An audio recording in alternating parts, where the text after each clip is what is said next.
Assalamualaikum warahmatullahi wabarakatuh. Ah, Assalamualaikum Prof. Wal- Kadir.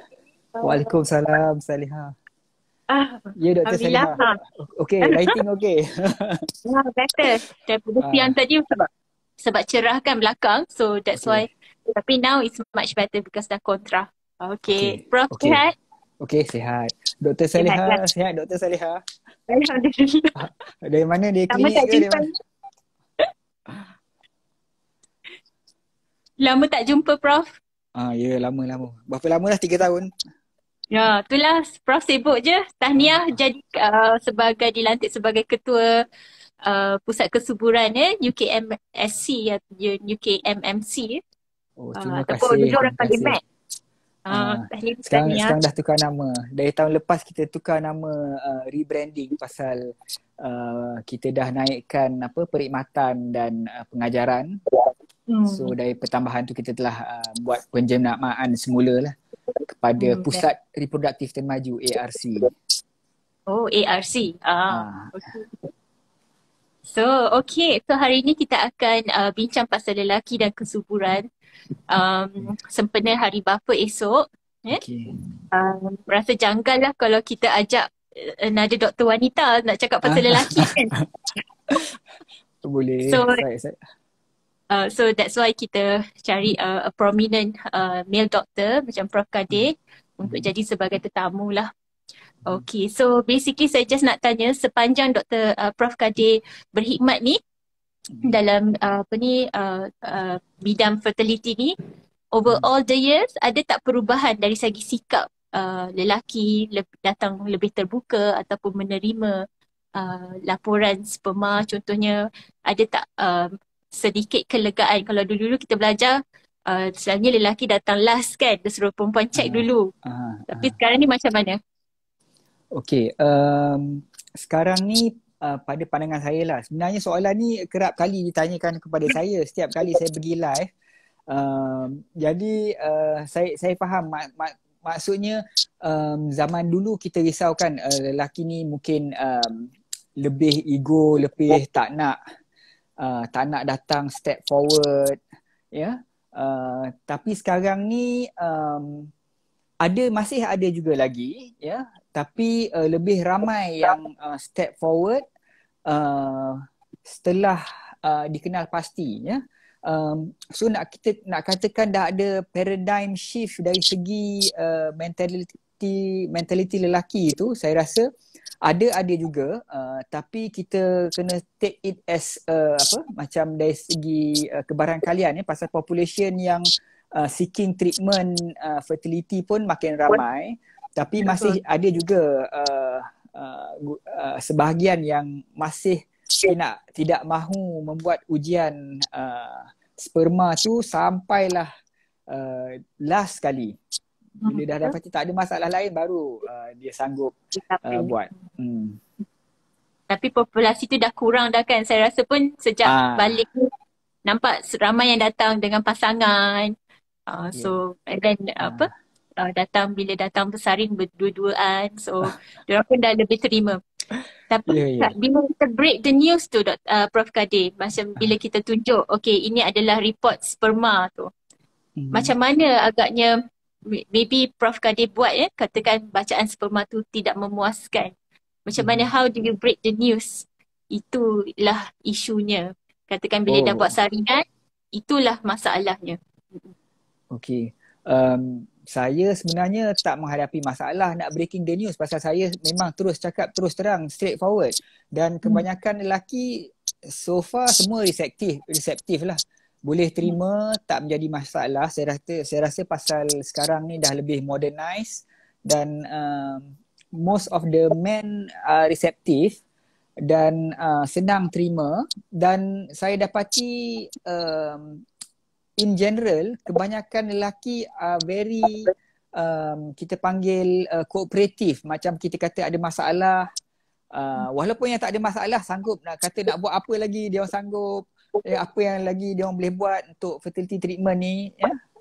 That is one thing lah, ya, yang saya rasa lagi ramai yang step forward, nak perlu tanyakan apa vitamin saya perlu tambah, apa saya tak boleh buat, macam mana saya nak tingkatkan lagi sperma, apa lagi vitamin, banyak soalan macam tu lah. So dari segi as a community as a whole, the men seems to be more open and more cooperative and receptive. Okay, one step backward. Apa tu bacaan sperma yang normal? What it takes to have a normal sperm analysis? Macam tu. Okay, biasa bila saya bagi tahu pesakit, sperm analysis ni ialah penilaian yang pertama kita lakukan terhadap lelaki, dan kita work from there onwards pasal dia paling simple lah. So kita buat ujian dulu dan tengok kalau dia normal ke tak. Kalau normal, biasa kita tak ada banyak intervention lah.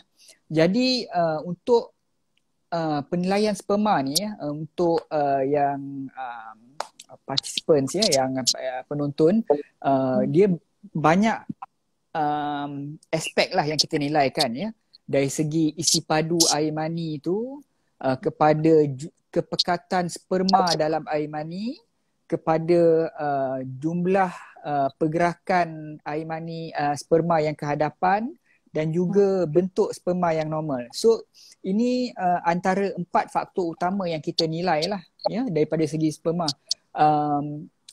Ketidaknormalan pada mana-mana parameter ini boleh menyebabkan masalah.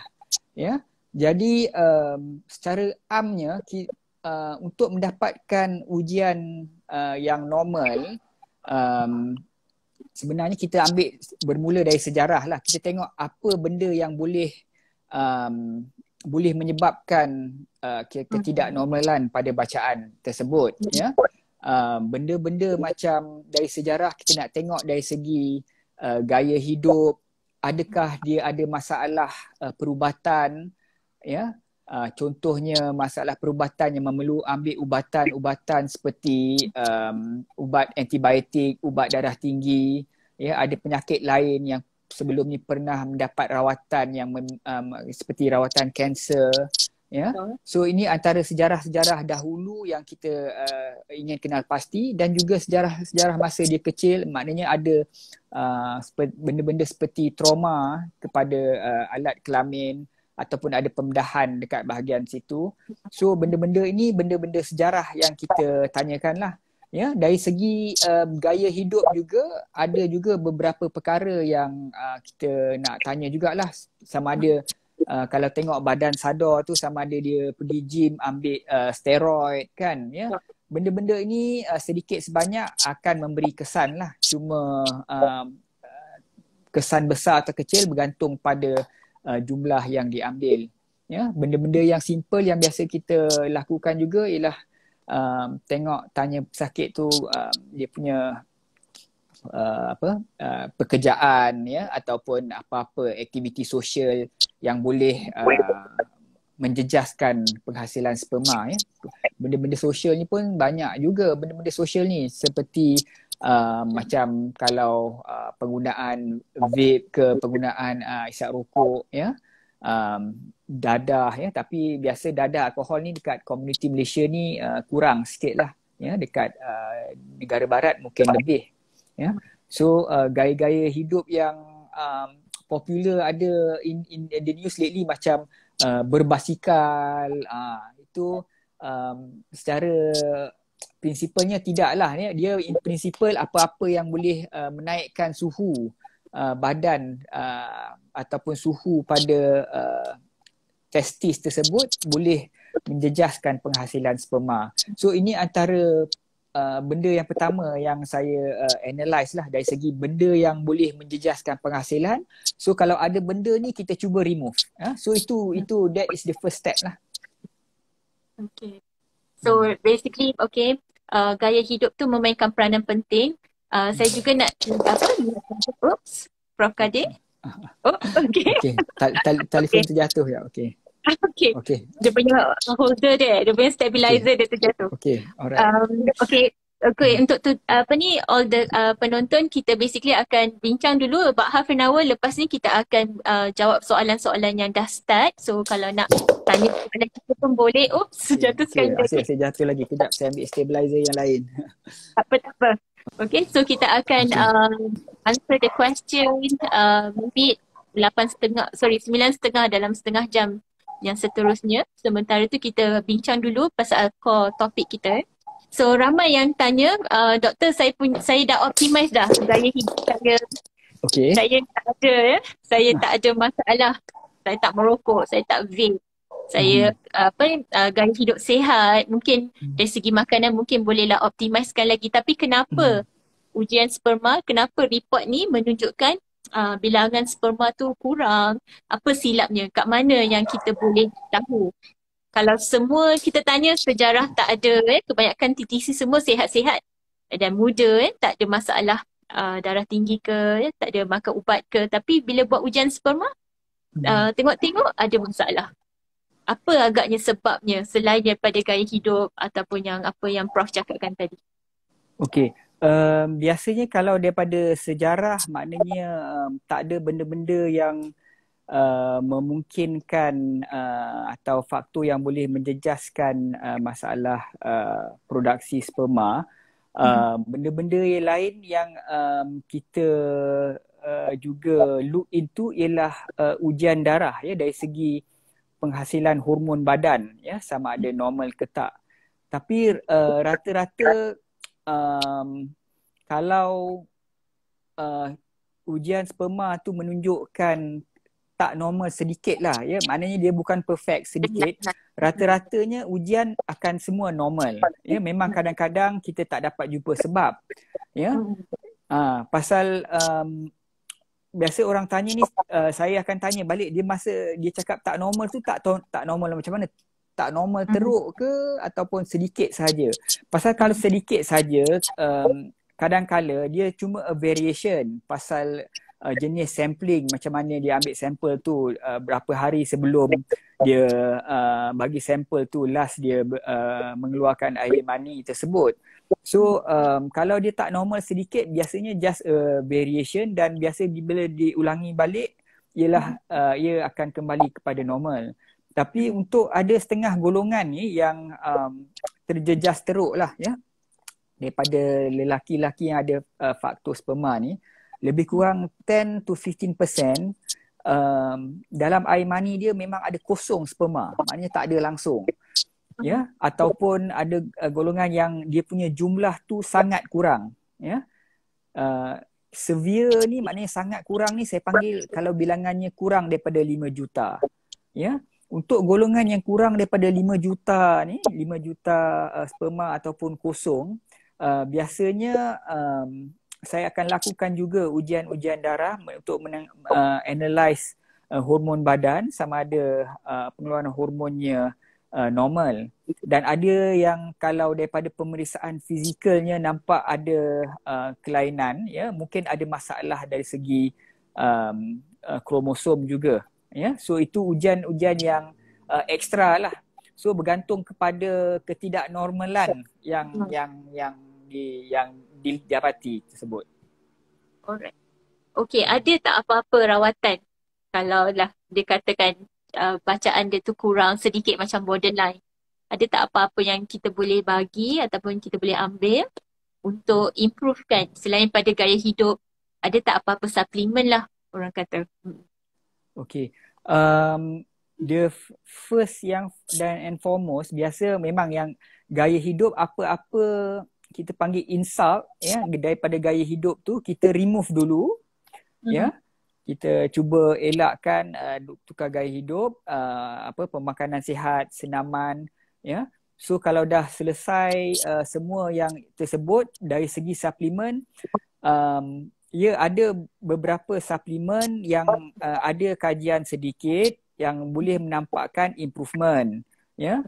Tapi dari segi kajian semua dia bukanlah kita panggil kuat sangat ya. Tapi adalah bukti-bukti yang menunjukkan beberapa suplemen memang berfungsi dan telah menunjukkan ada improvement dalam parameter sperma tersebut ya. Dia ada dua jenis lah ya, satu herbal dan satu satu supplements, ya, supplements dari segi vitamins, ya, dan vitamins ini pun ada juga yang kita golongkan sebagai, kita panggil antioksida lah, antioksida, dan ada juga suplemen jenis yang menolong daripada segi struktur sperma tu sendiri, ya. Tapi semua kajian-kajian ni semua biasanya adalah tidak berapa besar, cuma dari segi teori lah.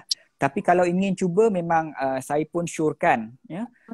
Bergantung pada pesakit macam mana lah. Kalau nak betul-betul secara kalau kita yang betul-betul nak A to A, kita boleh buat dulu ujian darah, tengok ada kekurangan ke, seperti macam vitamin D. Kalau badan kurang vitamin D baru ambil, ya. Dan tengok jugalah pasangan tersebut macam mana, ya. Kalau setengah tu memang nak ambil saja regardless normal tak normal pun nak ambil juga, ya. Tapi ada pelbagai jenis suplemen lah, ya, macam zinc, vitamin D, vitamin E, Q10, ya, selenium. So banyak juga di pasaran, dan kebanyakan saya tengok di pasaran pun kebanyakannya dia produk-produk bukan lagi yang jual satu-satu, kebanyakan dia macam multivitamin, ya. Ada juga yang lagi satu tu yang jenis yang more of herbal lah, herbal juga ada juga. Dari segi situ ada juga yang kajian-kajian menunjukkan peningkatan daripada parameter-parameter sperma tersebut.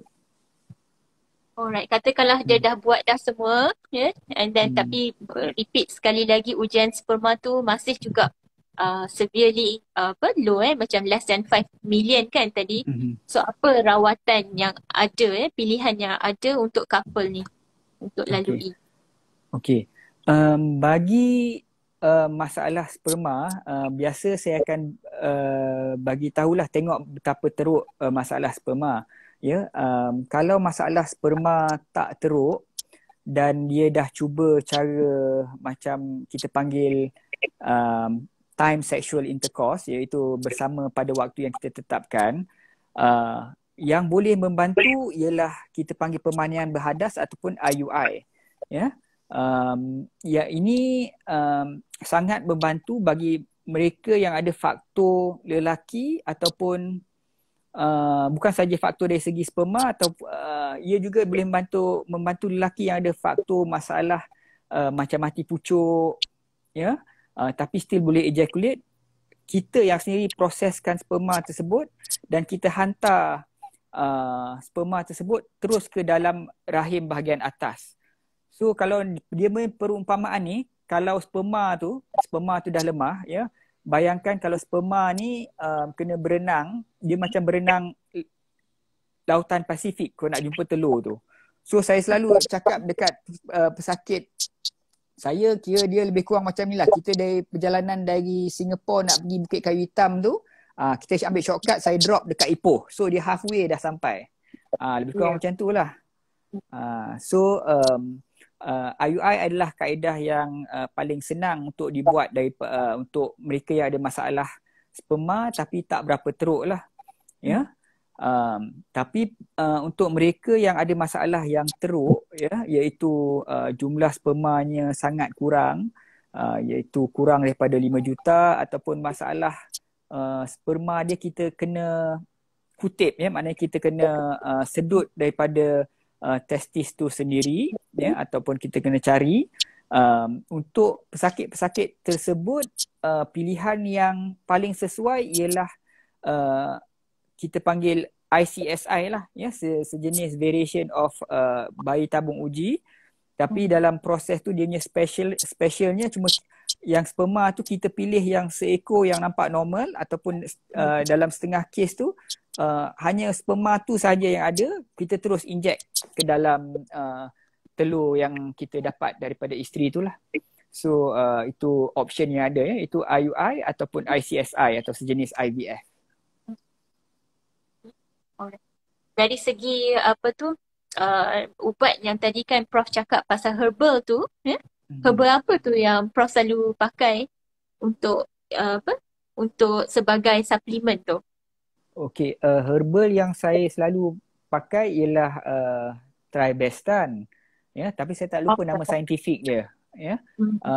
Tribestan tu yang tak silap saya yang original, cuma dia ada juga benda kandungan yang sama daripada tak silap saya dia dibawa masuk daripada India, dipanggil spearmint.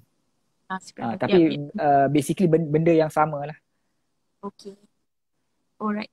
Kalau kita tengokkan kan dari segi percentage kan, couple, berapa ramai yang sekarang ni disebabkan oleh male factor. Adakah over the years percentage male factors ni lebih banyak sekarang berbanding dulu, sebab kita tengok kajian menunjukkan kalau pada tahun 70-an bilangan sperma tu dan kita compare dengan bilangan bacaan sperma sekarang ni, kajian yang kat Europe kata bacaan sperma ni half kurang bilangan dia.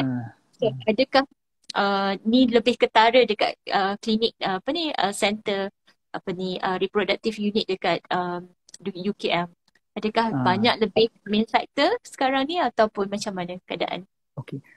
Kalau nak dikumpulkan secara keseluruhan, kalau ada masalah sperma, bilangannya memang agak tinggi ya, hampir mencapai 50%. Ya. Pasal kita kena ingat juga ada setengah tu kita golongkan sebagai hanya masalah lelaki sahaja, faktor lelaki. Setengah tu ada faktor yang isteri ada masalah sedikit, sperma ada masalah sedikit. Ya. Tapi kalau nak campurkan semua lelaki, saya rasa lebih 50% kalau nak tengok dari ujian analisa sperma itu. Betul.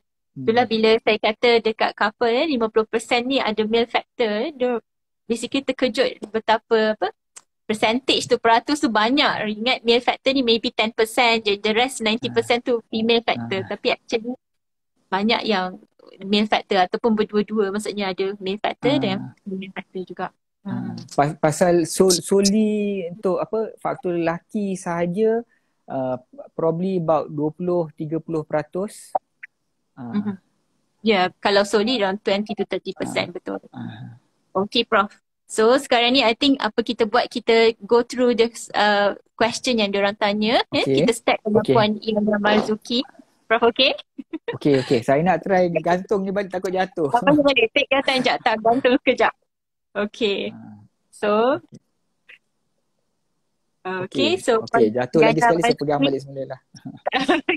Okay, Puan Yana dia kata kalau tak ada sperma, maksudnya ni kes Azu lah, Prof, masih ada peluang lagi ke? Okay, kalau Azu ni seelok-eloknya pergi dekat center yang boleh siasat lah. Kenapa Azu spermia ni maknanya kosong. Dia ada 3 masalah yang kalau nak senang nak faham lah ya. Satu masalah hormon ya sebelum sampai ke testis tu. Satu masalah penghasilan dekat testis tu. Yang ketiga masalah bila dah hasilkan dia tak boleh keluar jalan biasa. So ini 3 golongan ni. So untuk tahu ni biasa kita akan buat ujian fizikal, kita akan buat ujian darah. Ya, dan baru kita boleh kenal pastilah. Kebiasaannya lah ya, kalau ujian hormon nampak normal, pemeriksaan normal dan sejarah pun tak menunjukkan apa-apa, biasanya ia ialah sejenis masalah yang kita panggil obstruction, iaitu masalah nak keluar tak boleh. Ya, masalah penghasilan normal. Ya. So untuk kalau dia masalah nak keluar saja tak boleh, biasa rawatan dia lebih simple, maknanya kita hanya perlu sedut sperma tu atau sedut air mani tersebut daripada pusat pengumpulan lah. Biasa dekat atas testis tu ada pusat tempat yang di mana sperma ni berkumpul. Kita sedut daripada situ dan biasa kita sedut sini akan dapat banyak sperma. Ya, itu yang paling mudah lah. Tapi kalau ada yang golongan yang lagi satu, yang pertama tu masalah hormon dia, maknanya kurang rangsangan disebabkan sama ada dari sejak lahir ataupun masalah kromosom ataupun masalah production hormon tu. Biasanya kita boleh cuba dulu rawatan suntikan hormon bagi hormon dia normal kembali. Ya, bagi hormon dia normal kembali, lepas tu kita suruh dia bagi sampel dan tengok, biasanya akan ada balik lah. Yang paling rumit ni ialah masalah penghasilan, ya, masalah dekat zakar tu sendiri, dekat testis tu sendiri. Mereka yang ada masalah tersebut agak sukar, ya, terutamanya yang hormon dia yang telah nampak terjejas dan testis tu sendiri nampak tidak sihat. Ini golongan yang paling susah kita nak ubat lah secara moden, dan biasa kalau golongan jenis ini dia punya peluang memang sangat rendah. Yang itu pun biasa saya itu pun biasa saya terus terang, kalau memang tak boleh hasilkan, biasa saya memang terus advise anak angkat. Pasal golongan tu memang bagi hormon ke apa ke, memang peluang dia memang sangat rendah. Dan sperma yang diambil daripada zakar pun dia tak sematang sperma yang berada di luar. Kalau yang berada di apa, yang dapat ejaculate, kalau sperma yang sumbat dekat zakar tu dia tak sematang. So dia punya kebolehan untuk bersenyawa tu kurang. Betul tak, Prof? Betul. Yang saya selalu bagi tahu dekat pesakit saya sebelum saya buat operation, biasanya bila kita buat operation tu kita nak keluarkan sperma tu biasa ada, tapi sperma yang kita nak ni sperma yang matang. Betul. Ya? Sperma matang. Pasal sperma tak matang tu biasanya akan ada, ya. Cuma disebabkan proses penghasilan tu dia ada banyak langkah. So proses penghasilan sperma matang tu yang terbantut. So itu yang menjadikan masalah, ya. Memang sperma yang keluar tu boleh keluar secara normal, memang akan lebih matang lah. Tapi ada juga dari segi faktor lelaki, ada juga kajian menunjukkan ini mungkin penonton tak pernah dengar. Ada satu yang kita panggil sperm DNA fragmentation. Ya, sperm DNA fragmentation ni adalah satu maknanya kandungan DNA yang dibawa oleh sperma tersebut. Jadi kajian pun telah mendapati kalau nak tengok sperma yang nak dibandingkan antara pesakit yang memang ada tinggi masalah DNA ni, yang masih gagal, mereka dapati yang bila diambil daripada dalam testis tu dia lebih bagus. Ya, tapi ini adalah dia kurang DNA fragmentation ni lah. So tapi ini adalah sub golongan lah, ya, sub golongan. Tapi it's worthwhile knowing, pasal kajian pun dah dapati kadang-kadang kita punya kajian sperma tu atau semen analysis tu sendiri mungkin normal, tapi ada about 10-15% dia punya kita panggil DNA fragmentation tu tinggi, ya. DNA ni ialah kita panggil struktur asas pembentukan jin lah untuk manusia ni. So kalau banyak fragmentation ni maknanya DNA tu banyak pecah, so kadar persenyawaan dan kehamilan tu pun akan berkurangan, ya. So itu memang banyak kajian juga telah dibuatkan dari segi tersebut. Wow, okay. Heavy tu, Prof. Okay, so seterusnya Puan Azliana Musa dia tanya, ada kesan ke kepada sperma suami bila makan ubat darah tinggi dan minum Nescafe? Minum kopi ni, ubat darah tinggi dengan minum kopi, ada tak kesan? Okay. Kalau nak tahu spesifik, kena tahu ubat darah tinggi jenis apa, pasal dia faktor ubat ni dia tak kuat sangat. Biasanya dia akan boleh mengurangkan certain parameter sahaja, ya. Benda macam kopi ni kita risau, macam kafein ni pun boleh menjejaskan, tapi dia punya impact tu ada, tapi tak besar sangat.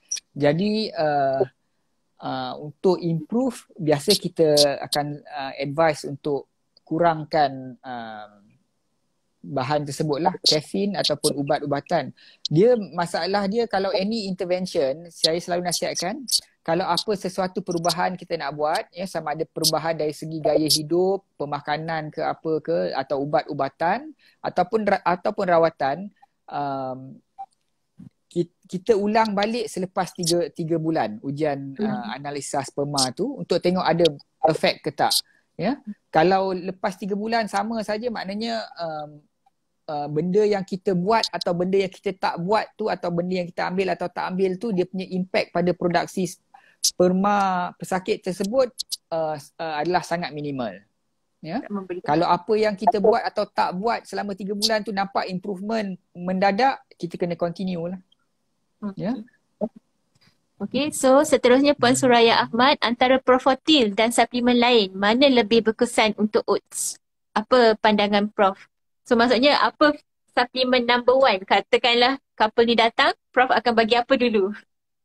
Oh, okay. Profotil ke? Selenium ke? Ataupun sperman ke tadi? Tribeston, yang mana yang Prof rasa antara yang banyak-banyak ni, yang mana yang paling as your first line lah, yang paling berkesan? Okay, strategi saya biasanya saya tanya pesakit tu dia dah ambil apa, pasal almost semua pesakit yang datang dah ambil sesuatu. Sama ada Profotil ke, Spearmint ke, Tribeston ke, Selenium ke. Jadi kalau nak tahu, kita test balik selepas 3 bulan dia dah makan ubat tu, baru tengok ada improvement ke tak. Kalau dah improve, kita boleh maintain. Tapi kalau tak improve, kita try yang baru dan kita repeat. Pasal quite a number makan semua pun sama saja. Dan mungkin kita kena relook at dia punya lifestyle jugalah. Apa? Ya, setengah tu kalau macam smoking tu susah nak kurangkan juga.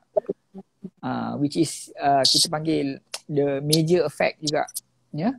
So kalaulah kiralah saya dapat ideal patient, tak ada apa-apa, tak ada tak pernah ambil apa-apa, saya akan biasa saya akan bagi Profotil lah, ya. Okay.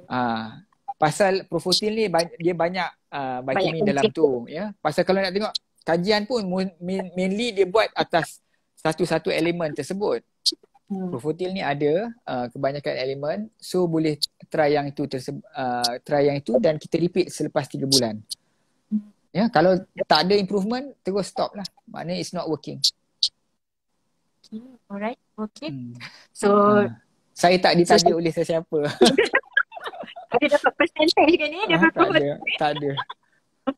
Okay, seterusnya saya tak boleh nak pronounce nama dia, 311.133. I'm not sure apa ni. Dia kata mungkin adalah nama short dia. Sekiranya memang tiada sperma yang telah diambil before proceed untuk operation, maksudnya sebelum PESA ke TESI ke, adakah jenis suplemen yang dapat membantu andai kata sperma di dalam testis untuk keluar? Maksudnya sebelum buat surgical operation, surgical procedure untuk ambil sperma tu, suplemen apa yang boleh bantu bacaan sperma bila dia ambil nanti? Samalah juga kan Prof pasal suplemen. Sama juga. Tapi kena ingat dia punya masalah tu apa. Biasa kajian-kajian yang dia buat ni untuk yang suplemen yang boleh membantu ni untuk yang kekurangan sperma saja, bukan yang sperma tak ada langsung. Ya. So untuk sperma yang tak ada langsung ni, kalau masalah disebabkan tersumbat, jadi sebenarnya kita tak tahu ke pun sperma tu normal ke tak. Ya, pasal dia mungkin ada elemen masalah sumbat, tapi masih ada kekurangan juga dekat situ. Jadi dari segi teorinya memang dia akan membantu juga, ya. Tapi kalau masalah EZU ni disebabkan oleh yang 2 faktor lain tu, biasanya tak akan membantu lah, ya. Oh, lagi satu tadi saya lupa cakap, biasa masalah penghasilan tu kadang-kadang daripada sejarah, ya, kita tanya juga. Ada setengah jenis pesakit ni macam dia pernah buat pembedahan usus, ataupun dia pernah ada kencing manis yang tak terkawal. Kadang-kadang dia boleh dapat, kita panggil retrograde ejaculation, ya. So biasa kita suruh dia bagi air kencing selepas ejakulasi. Kadang-kadang dalam tu ada sperma, ya. So itu ada sub golongan juga, ya, untuk pesakit-pesakit yang pernah buat operation ataupun ada kencing manis. Itu biasa kita ada index of suspicion sikit lah. So that's why sejarah tu penting Prof untuk kita. Ya. Pasal dia pun akan bagi tahu lepas dia ejaculate tu, lepas tu dia kencing kan akan rasa macam keruh atau putih-putih keluar. Pekat sikit. Okay. Alright. Puan Aniskan ni, jika suami pembawa thalassemia, ada efek juga tak kepada, saya rasa, bacaan sperma? Kalau suami dia thalassemia carrier, ada masalah tak? Ada efek tak kepada bacaan sperma tu? Okay.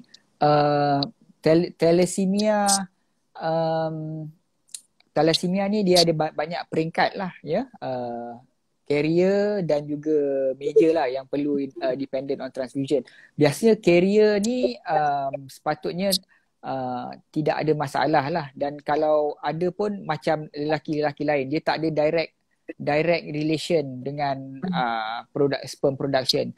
Tapi kalau masalah thalassemia yang teruk sampai pembesaran terbantut blood transfusion dependent, itu ada kaitan juga dengan kita panggil nutritional deficiency. Itu boleh menjejaskan jugalah. Tapi kebanyakan dekat Malaysia ni ada thalassemia pun tak tahu.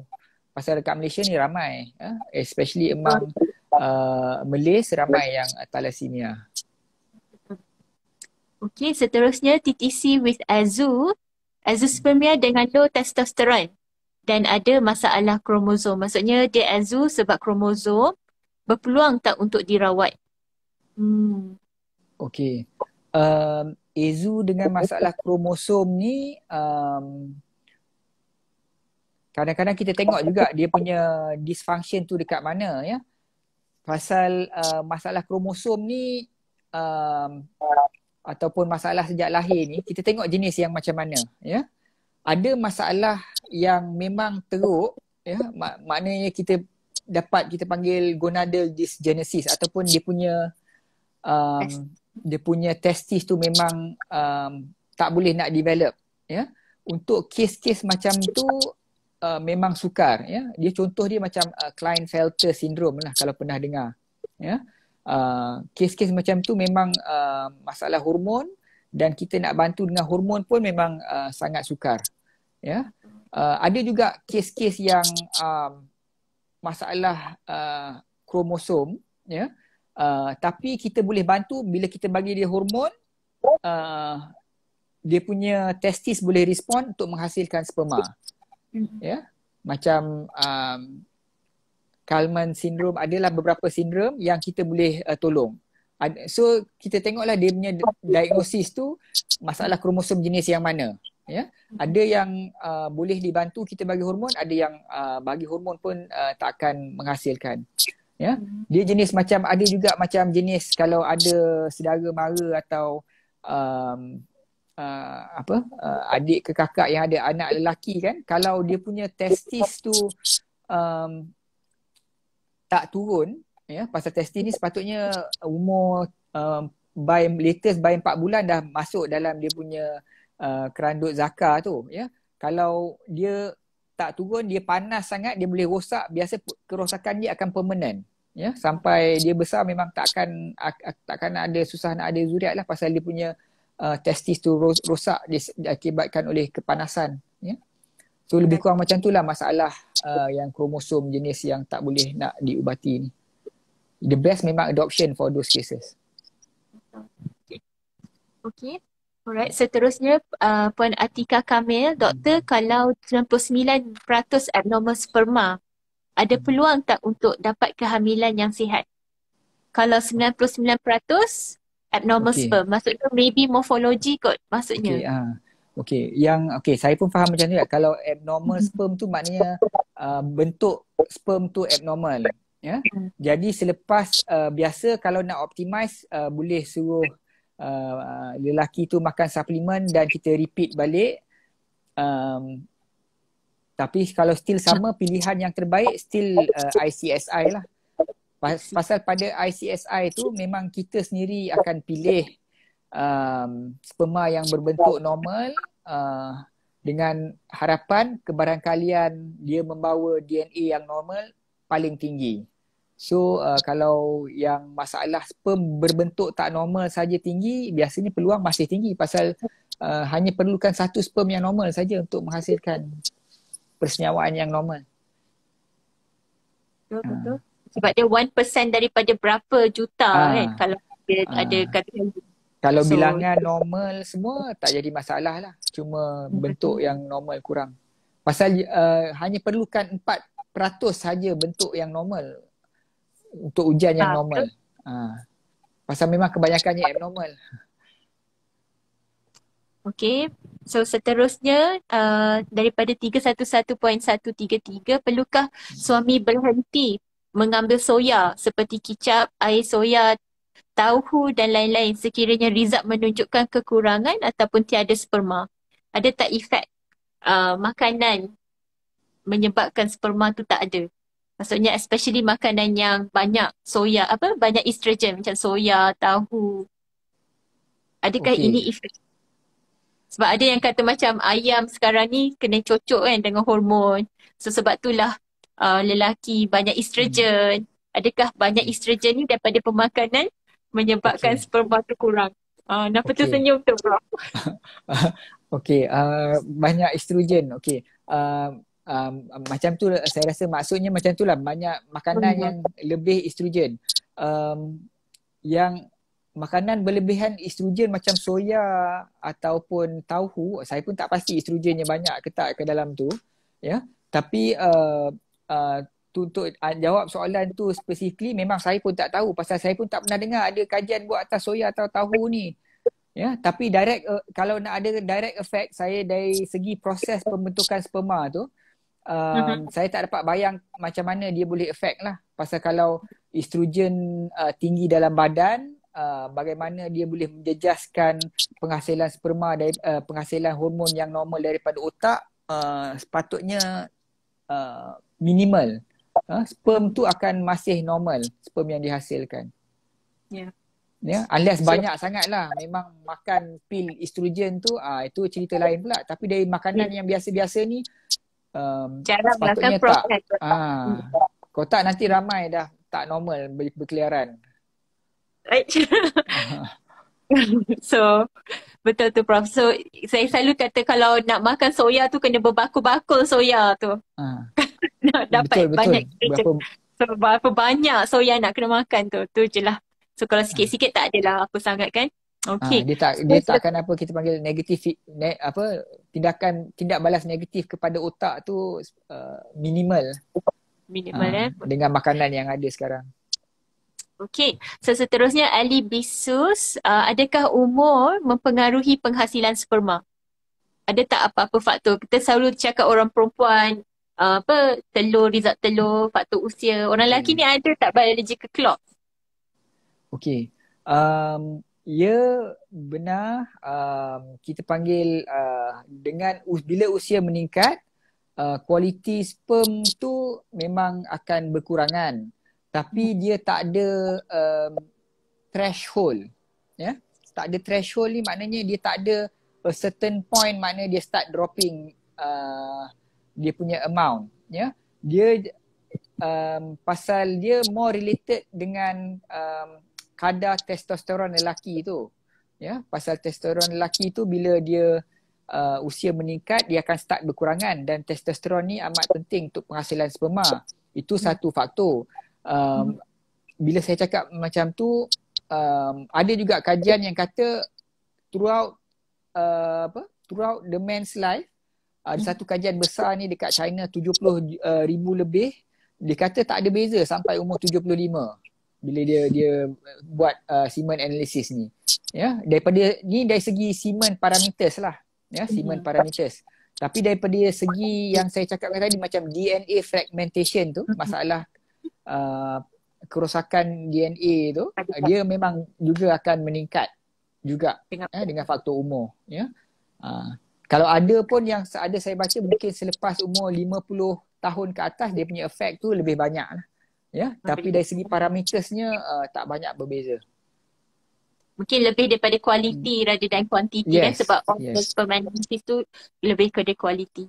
Okay, so seterusnya Muhammad Faizal Abdul Razak 9, adakah rawatan pembedahan angin pasang semasa kecil memberi kesan kepada bilangan sperma? Ada juga orang kata hernia Prof, ada tak kesan kepada sperma, penghasilan sperma tu lah? Okay. Technically tak ada, ya. Tapi kita tengok pasal pembedahan air pasang ni, dia dekat salur yang salur perjalanan salur antara testis dengan prostat. Jadi semasa pembedahan tu kita tak tahulah, biasanya tak ada damage. Tak ada damage pada salur yang menyambungkan, ya. Kalau ada damage pun biasanya dia sebelah lagi okey. Ya. Dan lagi so dari segi penghasilan sepatutnya tak adalah secara technically kalau tak ada kecederaan. Kadang-kadang kalau ada kecederaan pun benda yang kita risau ialah development of kita panggil anti-sperm antibodies, ya. Itu pun boleh berlaku kalau ada pembedahan yang pernah dilakukan atau trauma lah, ya. Tapi ini pun sangat jarang, ya. Tapi kalau tanya saya dari segi penghasilan, maknanya testis menghasilkan tak ada.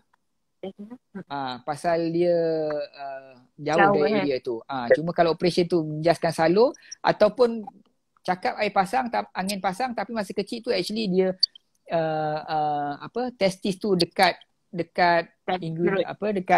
perut, dia kena tarik ke bawah. Itu itu memang dia akan permanent, sebelah tu memang akan damage. So nak kena tahu in detail juga. Kalau angin pasang semata-mata sepatutnya tak. Okay. Alright, seterusnya MR Han Trizak, adakah sejarah pernah hadapi hyperthyroid semasa remaja dan sekarang ni mengambil ubat steroid, adakah ia akan memberi efek bila dewasa sehingga contohnya azoospermia? So maksudnya dia pernah hadapi hyperthyroid masa remaja dan lepas tu dia ambil steroid. Dia adakah menyebabkan azo terus, ya? Okey. Kalau masa remaja, masalah thyroid dengan masalah ambil steroid masa remaja, dia benda yang tak kekal. Sepatutnya kalau masalah thyroid tu dah settle, steroid tu dah berhenti, sepatutnya dia akan recover, ya. Kalau sedang ada masalah thyroid ni dia berkaitan banyak dengan penghasilan hormon daripada otak yang pergi kepada testis, ya, dan proses penghasilan dari situ. So biasanya dia senang diubati. Tetapi yang steroid ni kalau kita ambil berlebihan, biasa dia akan menjejaskan penghasilan. Tapi yang steroid ni pun senang diubati, kita stop tu selepas 3 bulan biasa dia akan recover. Melainkan dia ada ambil masalah steroid tu untuk masalah lain lah. So patutnya dia boleh recover lah dengan masa. Bila dia ambil steroid dia boleh recover. Okay. Dia sama juga saya nak cakap, cuma saya nak cerita benda yang topikal sekarang. Kalau lelaki tu kena COVID. So yang COVID tu kalau baca-baca, ya, yang mungkin ada setengah lelaki tu dia risau kena COVID, dia punya sperm affected ke. Memang kajian tu dah memang cakap memang virus tu ada dalam air mani dan boleh affect, ya. Tapi kalau kena COVID pun biasa tak perlu risau pasal dia biasanya reversible, dia tak kekal lama. Biasa dalam masa 3 bulan selepas infection dia akan recover. Kalau nak ada pun radang testis tu biasa mungkin 4 hingga 6 minggu biasa dia akan recover. So itu pun biasa benda yang kita panggil reversible lah. Kalau ambil vaksin terkesan tak sperma? Ramai yang tanya. Ambil vaksin vaksin COVID lah. Dia ambil vaksin COVID, bacaan sperma dia kacau tak? Sepatutnya tak kacau, ya. Saya tak baca lagi lah kajian, tapi dari segi teori dia hanya menghasilkan antibody untuk melawan kuman COVID tu. Bukannya jangkitan kuman COVID tu menyebabkan radang. Saya faham juga pasal kalau ada pun sangat negligible ya, pasal benda-benda radang selain daripada radang testis yang hari ni baru keluar news pukul 8 tadi yang Pharma Malaysia mengatakan reported yang dia risau radang jantung dan selaput jantung tu memang tak ada kes lagi dekat Malaysia. Ya, ini semua theoretical risk lah. Pericarditis dan carditis tak ada from vaccination yang dah Malaysia dah 5 juta kan. 5 juta apa 5.4 juta ke. Tak ada lagi kes. Tak ada lagi ya. Banyak so jantung lagi besar tak kena. So testis ni tak ada orang check lagi. Testis lagi penting kot, Prof. Allah Akbar. Okay. Seterusnya, ada soalan daripada TTC with Azu. Tadi dia tanya, ya. Sekarang ni dia cakap, dia basically ada AZFA microdeletion. Maksudnya kromosom A. So dia kata ada masalah ke untuk menghasilkan sperma kalau dia masalah microdeletion yang ni lah, type yang ni. Bila dia check kromosom tu.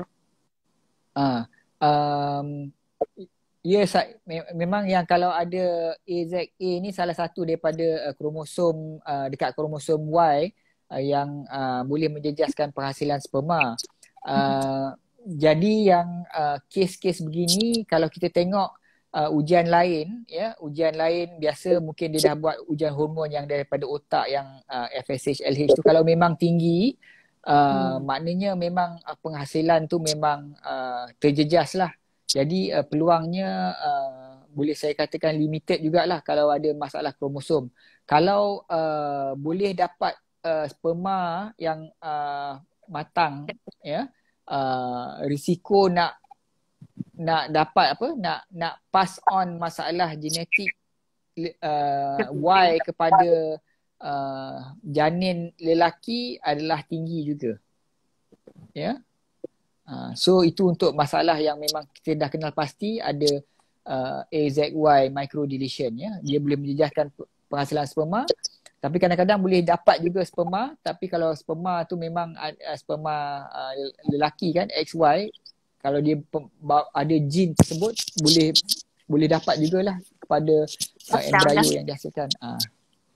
Pasal yang tu biasa kita pakai kaedah isi tu memang kita yang akan inject kan. So dia dah bukan natural selection lah. Okey, seterusnya Cahaya Kasih, doktor, kalau kita ada merupakan salah seorang cancer survivor, adakah memberi kesan kepada kualiti dan kuantiti sperma? Maksudnya dia dapat cancer, dia dah survive, dah recover. Adakah rawatan kanser tu memberi kesan kepada sperma? Okey. Terima kasih yang bertanya lah. Pasal saya pun nak bagi tahu dekat UKM memang kita merupakan pusat onco-fertility, ya, perawat kesuburan untuk pesakit-pesakit kanser ni. Jadi untuk yang lelaki yang ada kanser ni ataupun untuk wanita lah, biasa kita nak tahu jenis rawatan kanser yang macam mana, ya, pasal dia dapat kemoterapi ke radioterapi dan bahagian mana, ya. Kalau biasanya dia akan dapat kemoterapi lah, ya. Kalau kemoterapi ni jenis dia ada berbagai jenis, ya. Ada jenis yang memberi kesan yang teruk sampai memang habis semua sel-sel penghasilan sperma terjejas, tak boleh recover. Ada yang kita panggil moderate, maknanya dia kesan sikit tapi tak habis. Ada yang sikit saja. So bergantung pada jenis lah, jenis kemoterapi yang diambil. Kalau dia yang moderate tu kadang-kadang dia ada kesan tapi dia boleh recover, dan kesannya akan ada sikit lah, ya. Contoh kemoterapi yang kesan teruk macam kalau dia pernah dengar macam cyclophosphamide, ya, platinum, yang tu semua memang menjejas teruk lah. Lelaki ke wanita dia memang attack sel-sel pembiakan, ya. Kalau radioterapi kena dekat testis memang biasa tak recover, terkesan. So that's why kalau sebelum buat rawatan tu maybe untuk kaum lelaki minta bekukan sperma je dulu, eh? Ya, ya. Kalau yang ada yang kanser testis pun biasa masa pembedahan nak keluarkan tu biasa kita akan terus belah dan cari sperma lah untuk bekukan. Okay. Alright. So seterusnya sekiranya pernah Puan Azmi, sekiranya pernah kena beguk semasa kecil, adakah salah satu faktor menjejaskan kesuburan lelaki? Ni basically mums lah Prof. Kalau Ya. dia kena. Mums, dia boleh memberi kesan juga pasal radang. Tapi sebenarnya ramai orang bukanlah salah, maknanya misconception. Dia sebenarnya beguk selepas akhir balih tu kesan dia lagi besar daripada beguk sebelum balih. Ya, kesan terhadap penghasilan sperma. Jadi kalau dia kena beguk masa budak-budak lagi, biasa tak ada banyak efek. Tapi kalau lepas akhir balih tu kadang-kadang memang dia boleh menjejaskan kuantiti sperma yang terhasil pasal akibat proses radang yang dihadapi masa beguk tu. Pasal beguk bukan saja dekat kelenjar parotid ni dekat mulut, dia juga dekat testis lah. Dia sama dia terkesan dengan mums tu kan. Okay. Alright. So ada beberapa soalan, tapi sebelum tu saya nak tanya, contohnya lah Prof, ada pasangan ni nak kahwin dan orang yang bakal lelaki ni dia risau mengenai sperma dia. Boleh tak sebelum dia kahwin tu dia buat ujian sperma dulu sebelum dia kahwin? Apakah hukum? Contohnya ialah kalau dia ada certain penyakit yang kronik, contohnya macam tadi kalau contohnya dia ada thalassemia major, dia nak berumah tangga tapi dia nak buat ujian sperma dulu. Boleh tak dia buat ujian sperma tu? Maksudnya bila dia buat ujian sperma tu dia kena masturbate lah ataupun onani. Dari segi hukum tu Prof pernah tak terlintas boleh ke, dibenarkan ke ataupun dikira tak boleh buat ujian sperma? Okey, itu soalan first time saya dengar lah. Saya pun tak pernah terfikir pasal dia yang jadi isu yang ada memang keluar fatwa dulu ialah penghasilan sperma untuk apa tu kita panggil untuk disimpan sebelum perkahwinan ya. Pada 2003 dia ada keluar fatwa Muzakarah Kebangsaan, dia tak benarkan ataupun basically haram lah ya untuk menghasilkan sperma untuk disimpan sebelum berkahwin untuk digunakan selepas berkahwin. Itu sahaja yang fatwa kebangsaan yang saya aware ya. Tapi itu pun setelah perbincangan pasal untuk pesakit kanser ni, kita memang dah bincang balik dengan pejabat mufti wilayah hari tu. Memang okey, memang dia kata untuk ini pun yang dia kata okey untuk yang telah dibincangkan pasal pesakit kanser saja. Yang sosial ni memang tak ada. Penyakit lain memang tak ada pembincangan lagi. Ya, yang itu dari segi fatwa lah. Yang kalau sebelum kahwin untuk test saja saya tak pernah dengar lah. Ya, tak pernah terjumpa juga masa saya buat review fatwa-fatwa ni. Betul. Tapi technically kalau nak keluarkan untuk test, tengok pendapat. Kenapa dia nak buat? Kenapa bukan nak buat? Bukan semua orang buat kan?